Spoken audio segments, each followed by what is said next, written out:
નમસ્કાર મિત્રો, સ્વાગત છે તમારું અમારી યુટ્યુબ ચેનલમાં। તો મિત્રો, જીએસએસબી એટલે કે ગુજરાત ગૌણ સેવા પસંદગી મંડળ ગાંધીનગર દ્વારા ગુજરાતી સ્ટેનોગ્રાફર ગ્રેડ 2 ની પોસ્ટ પર ભરતી જાહેર કરવામાં આવેલી છે।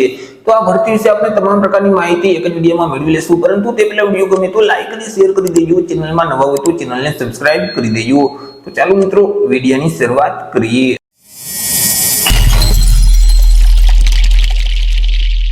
તો મિત્રો, આજે ભરતીનું નોટિફિકેશન છે તે જીએસએસબી એટલે કે ગુજરાત ગૌણ સેવા પસંદગી મંડળ ગાંધીનગર દ્વારા જાહેર કરવામાં આવેલું છે। એ મિત્રો, સામાન્ય વહીવટ વિભાગ અને ખાતાના વડાની કચેરી હસ્તક જે મિત્રો ગુજરાતી સ્ટેનોગ્રાફર ગ્રેડ 2 ની જગ્યાઓ ખાલી છે તે જગ્યાઓ સીધી ભરતીથી ભરવા માટે લાયકાત ધરાવતા ઉમેદવાર પાસેથી અરજી ફોર્મ મંગાવવામાં આવેલા છે।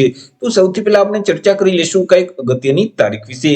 હવે મિત્રો, આજે ભરતી છે તેમાં જો તમારે અરજી કરવી હોય તો ઓનલાઈન અરજી ફોર્મ ભરવાનું રહેશે। ઓનલાઈન અરજી ફોર્મ આજથી એટલે કે 5/12/2024 બપોરના 2 વાગે શરૂ કરી દેવામાં આવશે।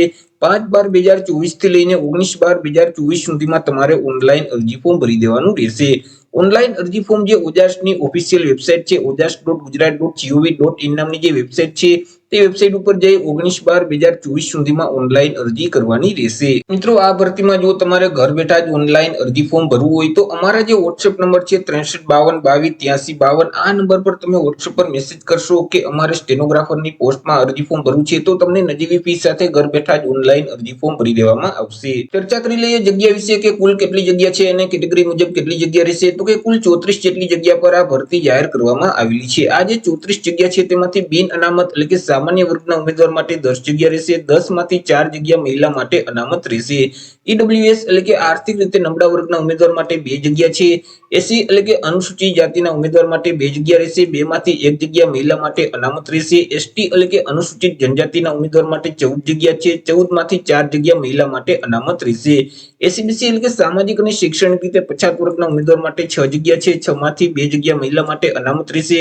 આવી રીતે જે કુલ 34 જગ્યા છે 34 માંથી 5 જગ્યા શારીરિક રીતે વિકલાંગ વ્યક્તિ માટે, જ્યારે 3 જગ્યા માજી સૈનિક માટે અનામત રહેશે। ચર્ચા કરી લઈએ પે સ્કેલ એટલે કે પગાર ધોરણ વિશે। ઉમેદવારને પગાર કેટલો આપવામાં આવશે તો ઉમેદવારને પ્રથમ 5 વર્ષ સુધી તો ફિક્સ પગાર આપવામાં આવશે। દર મહિને ₹49,600 ફિક્સ પગાર મળવાપાત્ર થશે। 5 વર્ષ પૂરા થઈ જશે એટલે સરકારશ્રીના ધારાધોરણો મુજબ ઉમેદવારને પગાર આપવામાં આવશે। ચર્ચા કરી લઈએ એજ લિમિટ એટલે કે વય મર્યાદા વિશે। અરજી ફોર્મ ભરવા માટે ઉમેદવારની ઉંમર કેટલી હોવી જોઈએ તો અહીં અરજી ફોર્મ ભરવાની જે છેલ્લી તારીખ છે 19/12/2024 તે તારીખને ધ્યાનમાં રાખી ઉમેદવારે પોતાની ઉંમરની ગણતરી કરવાની રહેશે।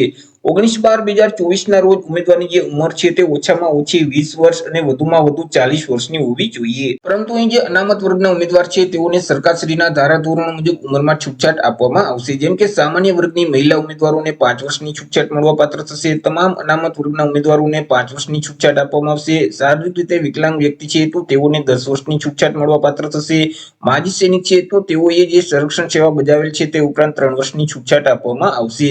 તે સિવાય બાકી જે તમામ ઉમેદવાર છે તો તેમની ઉંમર ઓછામાં ઓછી 20 વર્ષ અને વધુમાં વધુ 40 વર્ષની હોવી જોઈએ। ચર્ચા કરી લઈએ એજ્યુકેશન ક્વોલિફિકેશન એટલે કે શૈક્ષણિક લાયકાત વિશે। અરજી ફોર્મ ભરવા માટે ઉમેદવારની શૈક્ષણિક લાયકાત કેટલી હોવી જોઈએ તો અહીં ઉમેદવારોએ કોઈ પણ સરકાર માન્ય યુનિવર્સિટીમાંથી કોઈ પણ વિદ્યાશાખામાંથી સ્નાતક એટલે કે ગ્રેજ્યુએશન છે તે કમ્પ્લીટ કરેલું હોવું જોઈએ અથવા તો તે સમકક્ષની લાયકાત છે તે પાસ કરેલું હોવી જોઈએ। સાથે સાથે ગુજરાતી સ્ટેનોગ્રાફરનો કોર્સ છે તે પાસ કરેલો હોવો જોઈએ।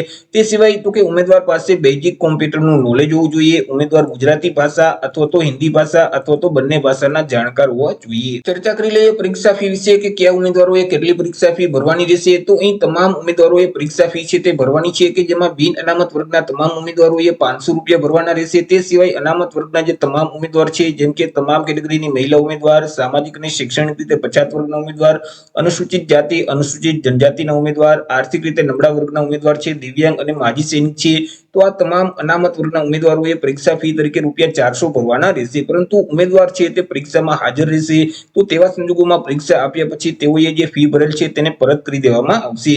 પરીક્ષા ફી છે તે તમારે ઓનલાઈન જ ભરવાની રહેશે। 22/12/2024 સુધીમાં તમારે ઓનલાઈન પરીક્ષા ફી ભરી દેવાની રહેશે। તમે net banking, credit card, debit card કે યુપીઆઈ ના માધ્યમથી પરીક્ષા ફી ભરી શકશો।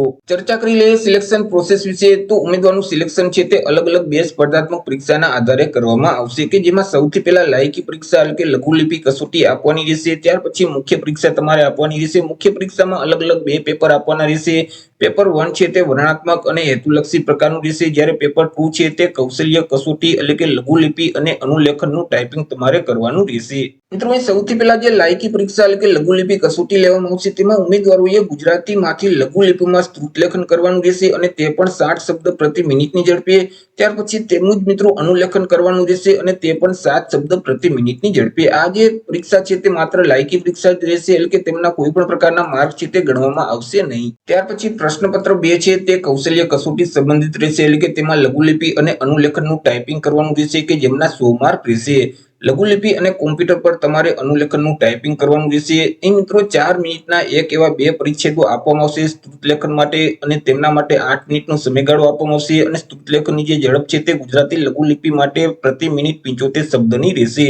જ્યારે મિત્રો અનુલેખન ટાઈપિંગ માટેનો જે સમયગાળો છે તે 60 મિનિટનો રહેશે. તમને તેના માટે 60 મિનિટ આપવામાં આવશે. તો એ રીતે મિત્રો ગુજરાત ગૌણ સેવા પસંદગી મંડળ દ્વારા ગુજરાતી સ્ટેનોગ્રાફર ગ્રેડ 2 ની પોસ્ટ પર ભરતી જાહેર કરવામાં આવેલી છે. તો આશા રાખું છું વિડીયો પસંદ પડ્યો હશે. વિડીયો પસંદ પડ્યો તો લાઈક અને શેર કરી દેજો. ચેનલમાં નવા હોય તો ચેનલને સબસ્ક્રાઇબ કરી દેજો. ફરી મળીશું એક નવા ટોપિક સાથે એક નવા વિડીયોમાં. ત્યાં સુધી જય હિન્દ, વંદે માતરમ.